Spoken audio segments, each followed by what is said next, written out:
Hello guys, travel വാരിയേഴ്സിലേക്ക് എല്ലാവർക്കും സ്വാഗതം. കേട്ടോ, ഞാൻ നിൽക്കുന്നത് ഒരു കരിമ്പിൻ തോട്ടത്തിലാണ്. അതെ, മറയൂരാണ്. മറയൂർ കരിമ്പിൻ തോട്ടത്തിലാണ് ഉള്ളത്.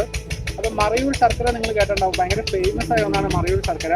അപ്പോൾ മറയൂർ ശർക്കര ഉണ്ടാക്കുന്നതും അതിൻ്റെ ഒരു ചെറിയ ഫാക്ടറി ഉണ്ട് മറയൂർ ശർക്കര ഉണ്ടാക്കുന്നത്. അവിടുത്തെ വിശേഷങ്ങൾ വന്ന് ട്രാവൽ വാരിയേഴ്സിലൂടെ നിങ്ങളുടെ മുന്നിലേക്ക് ഞാൻ എത്തിക്കുന്നത്. അപ്പം ഈ ചാനൽ ഇതുവരെ സബ്സ്ക്രൈബ് ചെയ്യാത്ത എല്ലാവരും ഉറപ്പായും ചാനൽ സബ്സ്ക്രൈബ് ചെയ്യുക, മാക്സിമം ഷെയർ ചെയ്യുക, മാക്സിമം ആളുകളിലേക്ക് എത്തിക്കുക. അപ്പോൾ ഇത് കണ്ടില്ലേ, ഈ കരിമ്പിൻ തോട്ടം നമുക്ക് കാണാം. ഇങ്ങനെ അകത്തേക്ക് കയറി കിടക്കുകയാണ്. പിന്നെ അകത്തേക്ക് ഒത്തിരി കയറിപ്പോൾ നമുക്ക് പെർമിഷൻ ഇല്ല. അപ്പോൾ ജസ്റ്റ് നമ്മൾ ചോദിച്ചിട്ട് ജസ്റ്റ് ഒരു പെർമിഷൻ തന്നതാണ് അവർ. ഇത് മൊത്തം കരിമ്പിൻ തോട്ടങ്ങളാണ്. അതുകൊണ്ട് ഇതിപ്പം കരിമ്പ് ഏകദേശം പകുതി ഭാഗമായിട്ടുള്ളൂ എന്നാണ് അവർ പറഞ്ഞത്. അപ്പോൾ ഇവിടെ അങ്ങ് ഏറ്റവും വരെ ഇങ്ങനെ കരിമ്പിൻ തോട്ടം ഇങ്ങനെ പടർന്ന് കിടക്കുകയാണ്.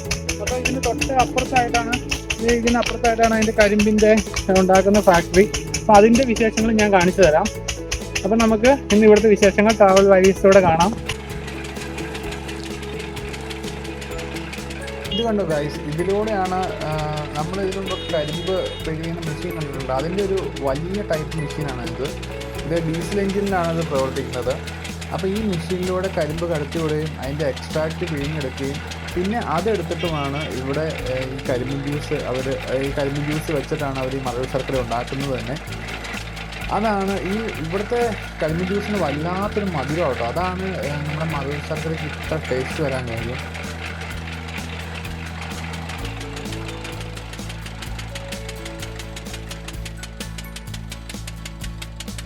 കണ്ടോ, ഈ അരിപ്പ വെച്ചിട്ടാണ് അവരത് അരിച്ചെടുത്ത് അതിന് ശേഷമാണ് എന്നാ പറയുക പൊടിയും കാര്യങ്ങളൊക്കെ കളഞ്ഞതിന് ശേഷമാണ് അവരത് ശർക്കര ഉണ്ടാക്കാനായിട്ട് ആ ജ്യൂസ് എടുക്കുന്നത്. പാകമായ കരിമ്പ് ഇവിടെ കൂട്ടിയിട്ടിരിക്കുന്നത് നമുക്ക് കാണാൻ പറ്റും. പിന്നെ അതിൻ്റെ അപ്പുറത്ത് ഇട്ടിരിക്കുന്ന അവർ കരിമ്പിൻ്റെ മൊത്തം അതിൻ്റെ സത്ത് എടുത്തതിന് ശേഷം ഇട്ടിരിക്കുന്ന അതിൻ്റെ ചണ്ടിയാണ് അതിൻ്റെ അപ്പുറത്ത് ഇട്ടിരിക്കുന്നത്. അത് തന്നെയാണ് അവർ കത്തിക്കാൻ എടുക്കുന്നത്. ഗായ്സ്, അപ്പം നമുക്കിത് കണ്ടോ, ഇത് ശർക്കരയാണ് ഈ വെട്ടി തിളച്ചുകൊണ്ടിരിക്കുന്നത്. കണ്ടോ, ഇത് വലിയ വാർപ്പ് പോലത്തെ ഒരു സംഭവത്തിനകത്ത് അവർ ആണ് ഇതുണ്ടോ ശർക്കര ഉണ്ടാക്കിക്കൊണ്ടിരിക്കുന്നത്. ഇതിങ്ങനെ അടിയിലാണ് ഇതിൻ്റെ തീയൊക്കെ കൊടുത്തിരിക്കുന്നത്. അപ്പോൾ ഇതെങ്ങനെ കത്തിക്കണേന്ന് ചോദിച്ചു കഴിഞ്ഞപ്പോൾ ഈ കരിമ്പ് നമ്മൾ പിഴിഞ്ഞെടുത്തിട്ട് അതിൻ്റെ ചണ്ടി തന്നെയാണ് ഇവർ അത് തീ കത്തിക്കാൻ ഉപയോഗിക്കുന്നത്. അപ്പോൾ ഈ കരിമ്പിൻ്റെ എക്സ്ട്രാക്റ്റ് ഇതിലിട്ട് തിളപ്പിച്ച് കുറേ നേരം തിളപ്പിക്കുമ്പോഴാണ് ഈ ശർക്കര എന്നുള്ളൊരു ഫോമിലേക്ക് ഇത് മാറുന്നത്. ഇവിടെ തന്നെ ശർക്കര നമുക്ക് ചൂടോടെ വാങ്ങാനും പറ്റും. ഒരു മായോ ഒന്നും മറയൂർ ശർക്കരയില്ല. അതാണ് ഈ മറയൂർ ശർക്കരയുടെ പ്രത്യേകത തന്നെ. അതൊരു ബ്രാൻഡ് തന്നെ, ഒരു മായമില്ലാത്ത ഒന്ന് തന്നെയാണെന്നാണ് മറയൂർ ശർക്കര അറിയപ്പെടുന്നത്. അതുമല്ല, ലോകത്തിലെ ഏറ്റവും മധുരമുള്ള ശർക്കരകളിലൊന്നും മറയൂർ ശർക്കര എന്നാണ് അറിയപ്പെടുന്നത്. ഇവിടെ ഇതുകൊണ്ടോ, ഇതിൻ്റെ അടുത്ത് പോയി നിന്നാൽ തന്നെ നല്ല ചൂടാണ് കഴിച്ച്.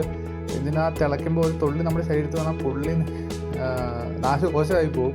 അത്രയ്ക്ക് ചൂടാണ് ഇവിടെ. ഇത് ഉണ്ടാക്കുന്നത് കാണാൻ തന്നെ നല്ലൊരു ഭംഗിയാണ് കേട്ടോ, ഒരു രക്ഷയില്ല. ഞങ്ങളിവിടുന്ന് 1 കിലോ വാങ്ങുകയും ചെയ്തു.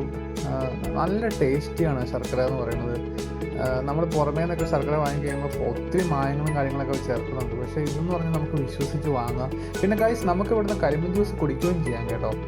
10 രൂപ കൊടുത്തു കഴിഞ്ഞാൽ അവർ നമുക്ക് ആവശ്യത്തിന് കരിമ്പിൻ ജ്യൂസ് കുടിക്കാൻ തരും. അത് നല്ല ഫ്രഷ് സാധനം.